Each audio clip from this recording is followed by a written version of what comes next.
हाय, hello, नमस्ते, श्री स्वामी समर्थ. पूजा daily ब्लॉगमध्ये आपले स्वागत आहे.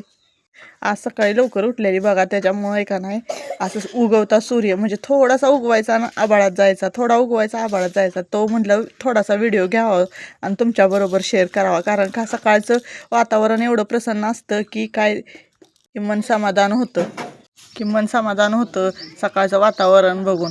मग चला म्हणलं पटापटा उरकलं सगळं, घरातली कामं वगैरे थोडीफार उरकून घेतली, झाडलोट वगैरे करून घेतली आणि लगेचच देवांसाठी फुलं तोडून घेतली. देवपूजा वगैरे उशीरनं म्हणजे 8:30-9 वाजता केली. ती काय तुम्हाला व्हिडिओ घेतला नाही आज ह्याच्यात, कारण आज व्हिडिओ घेणंच झालं नाही, गडबड होती त्याच्यामुळं. मग म्हणलं चला आपलं तुमच्याबरोबर बोलावं, तरी बोलल्यावर मन कसं असं हलकं होतं, त्याच्यामुळं म्हणलं बोलावं. आणि झाडातलं बघा आज आंबे इतके गळायला लागलेत का नाही, रोज पाऊस येतोय आणि रोज वारं सुटतंय, त्याच्यामुळं आंब्यांचा सडाच पडतोय दारात. मग सगळी झाडं वगैरे तुम्हाला दाखवली कसे, म्हणजे असं एवढं वातावरणासकट आपलं तुम्हाला बघितलं तर आमच्या इकडचं असं व्ह्यू चांगला असतो. म्हणजे खेड्यात गावाकडचं कसं वेगळं असतंय ना, मग गावाकडचं आणि आमच्या इकडं पाणी तर भरपूर नाही आहे, पण थोडं थोडं त्याच पाण्यात आपलं एकदम फ्रेश वातावरण वाटतं.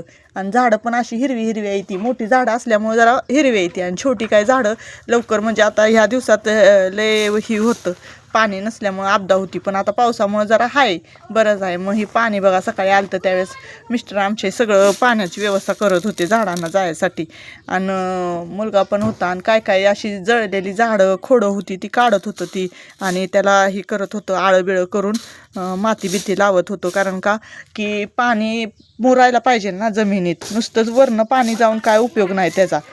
कारण का झाडाच्या मुळापर्यंत पाणी जायला पाहिजे, वरनं नुसतं जमीन वल्ली होऊन काय उपयोग नाही. मुळाला पाणी गेलं तरच त्याचा काहीतरी उपयोग होतो. मग तिथनं पुढं बघा मी झाडून वगैरे काढलं, कारण का सगळा माती पोराने चिखलाचं पाय वगैरे सगळं आणलेलं. धुणं वगैरे आज लवकरच धुतलेलं, कारण का म्हणलं परत उशीर होतोय आणि परत उन्हाचं काय करू पण वाटत नाही. हे पाणी आल्यावर बघा हे सगळं पाणी झाडातच सोडलेलं, कारण ही सगळं वाळून गेलतं. पाऊस आलता तरी पण उन्हाच्या धग एवढी सुटलेली का नाही, असलं गरम होत होतं. किती जरी फॅन लावलं काय लावलं तरी गरम भरपूर होत होतं. मग ह्यांचं चाललेलं बाप लेकाचं कामं आपली छोटी मोठी, दगडं ठेवू कुठं काय कर, हे असलंच करत होती पाण्यासाठी, पाणी एका जागेला राहण्यासाठी.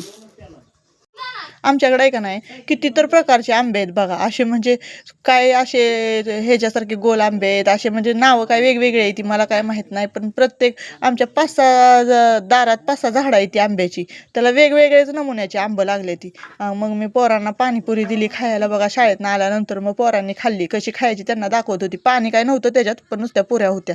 चला भेटूया ताईनं उद्याच्या ब्लॉगमध्ये. श्री स्वामी समर्थ.